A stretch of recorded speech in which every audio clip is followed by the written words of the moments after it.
千里之行，始于足下. A journey of 1,000 miles begins beneath the feet. We now gather in the Tao to travel the journey together.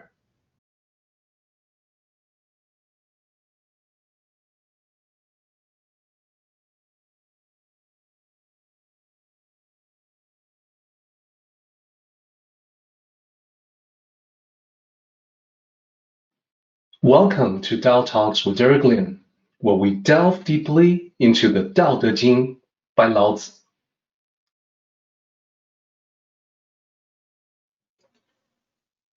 Now let's continue with this idea. Something that looks like loss may actually be a benefit.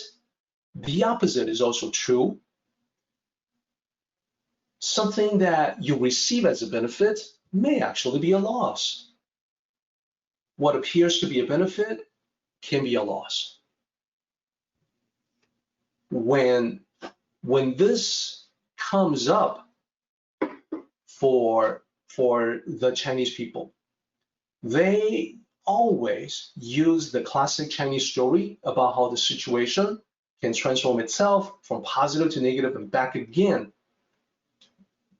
That story is called Saiweng Shima, and we'll get into that in just a moment. Some of you have already seen it. Some of you have already read it. And if you have, if you can drop me a note in the Q&A section, that will be awesome.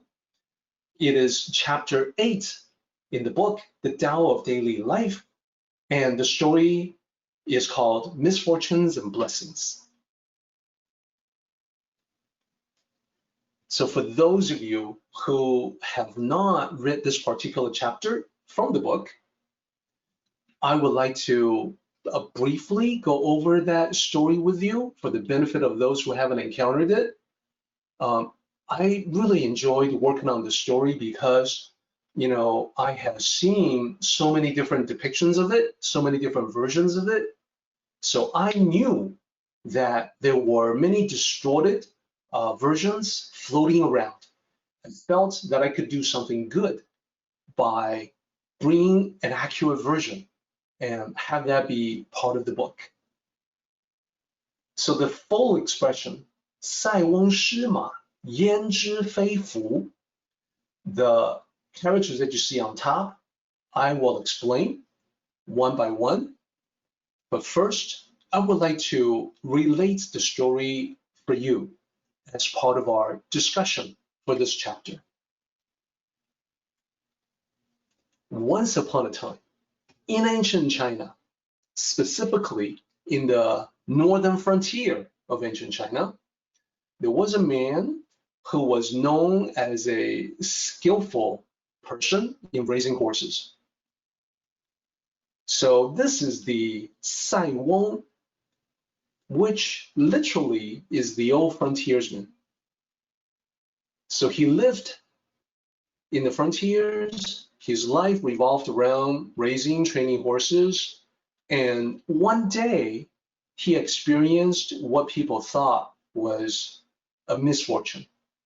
For some reason, he never quite figured out what it was.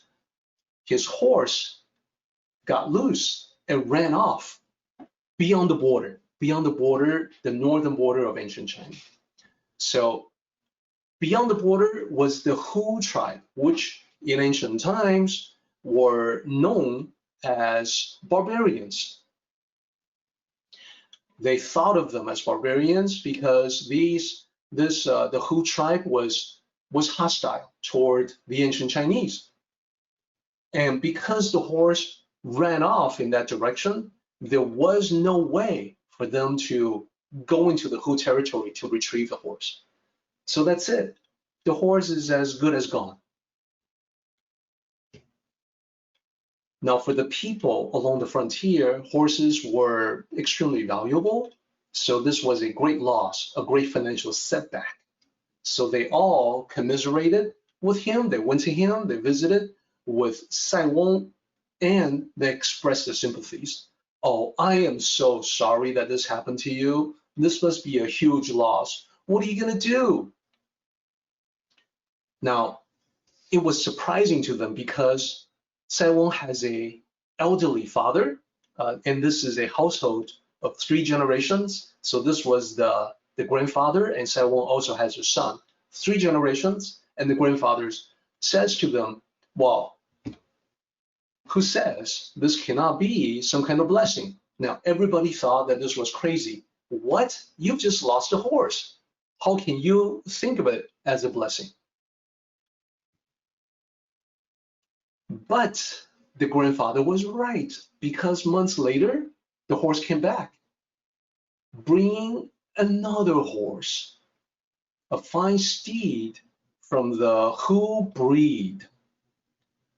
So the wealth of Saiweng suddenly doubled. He had his horse back, and he also had an extra horse. So everyone came by. They all thought that this was just extreme good fortune. So they all came to congratulate him. They all came to say, wow, this is amazing. Look at this horse.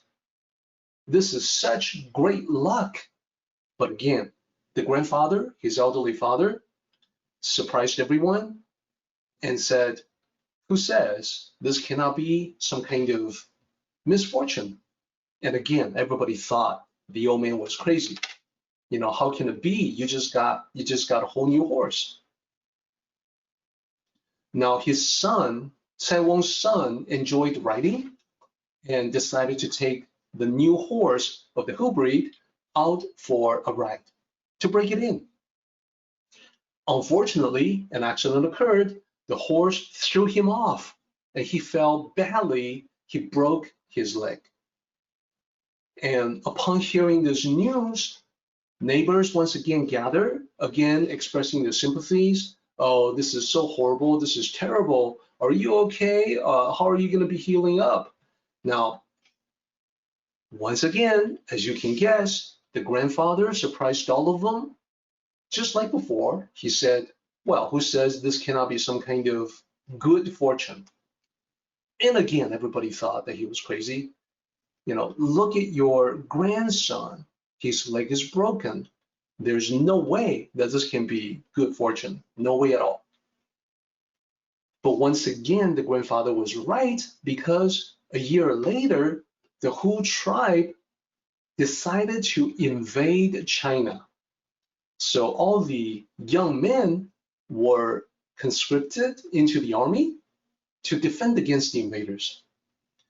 So fierce battles ensued, and the Hu tribe were seasoned and great warriors, so it resulted in heavy casualties.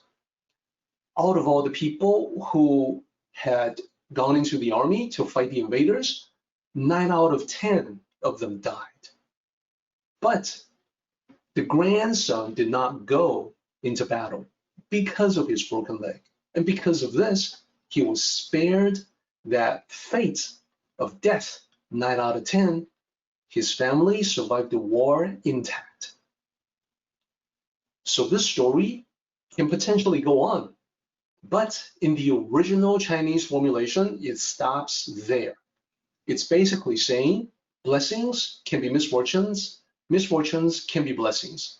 They change from one to the other. And it is the mysterious working of destiny that we cannot always understand. So that is the story of Saiweng Shima, Yanzhi Feifu. So let me just take everyone through the different events and how they correspond with the lines that we're studying now in the Daodejing. So the event, horse got loose, ran off into the barbarian territory. Oh my goodness, that is misfortune, right? Well, it appeared to be loss, but may actually be a benefit. The last character there is benefit, the first character is loss. So what's the next event? Well, months later, the horse returned with another horse of the Hu breed. So that's adding to the assets, adding to the wealth of Saiweng. So that's a good thing, right? That's a blessing. Well, the first character here is benefit, and then the last character here is loss. It appeared to be a gain. Then the next event, son broke his leg, taking the new horse out for a ride. What a horrible event. Well, is it a blessing? It appeared to be a loss. So again, the first character here is loss, and the last character here is benefit. And then the last event, son avoided being drafted to fight the invading Hu tribe. And again, appeared to be a gain. As I mentioned, the story did not have to end at the fourth event. It could have been formulated so that everyone thought that they would be fighting a losing battle against the Hu barbarians, and therefore being drafted into the army was great misfortune. But then event number 5 is that they won an unexpected victory. Most of the able-bodied young men survived, and were healthy, uninjured, and they will be honored,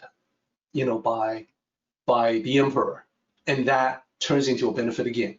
So it's possible to formulate this repeatedly, back and forth, but I think by the fourth event, the ancient Chinese storyteller had made the point that you're gonna have switching back and forth in your life.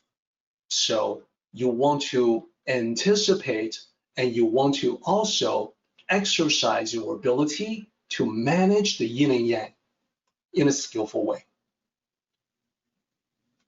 And this is especially applicable when you encounter a situation that seems completely, totally against you. When you feel frustrated, when you feel discouraged, this phrase, Saiweng Shima, Yan Zi Fei Fu, can be something that reminds you. So I want to explain what the characters mean.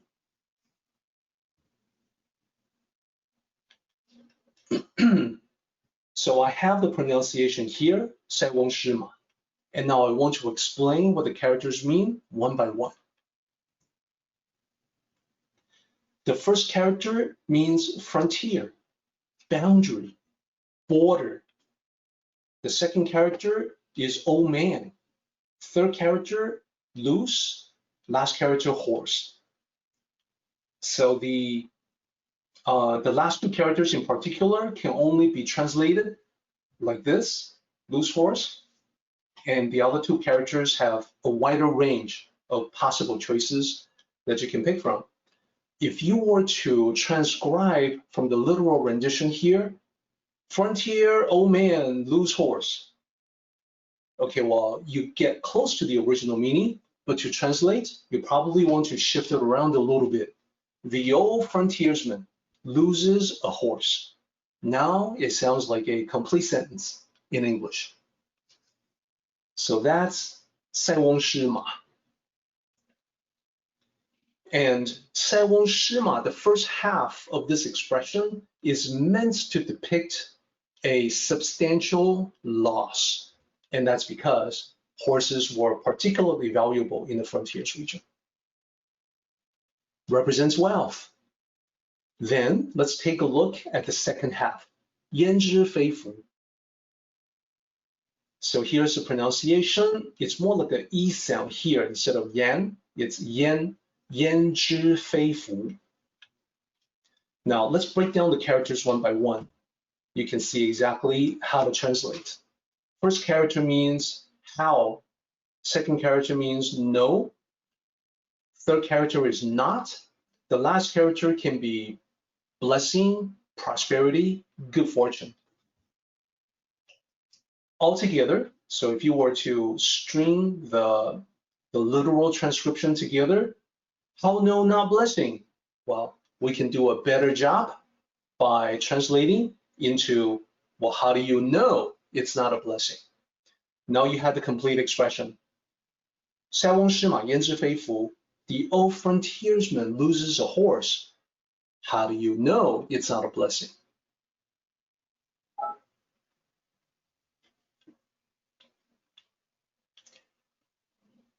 So bottom line is that life is constantly transitioning from one state to another. Good to bad, bad to good. Not only that, but when we talk about the yin and yang, you should now see that the reality of a situation may not match its outward appearance. All the neighbors were focusing on how it looks externally to judge whether it was misfortune or blessing. The outward appearance is the yang manifestation, the external. The reality of the situation is the inner essence, that's the yin. So yin, sometimes depicted as dark or evil, it's actually something that can be positive. It can be the truth, the internal truth. So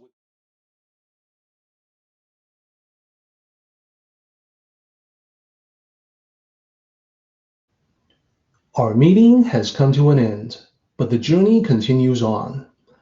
Let us travel safely. Until next time, may the Tao fill you with peace and happiness.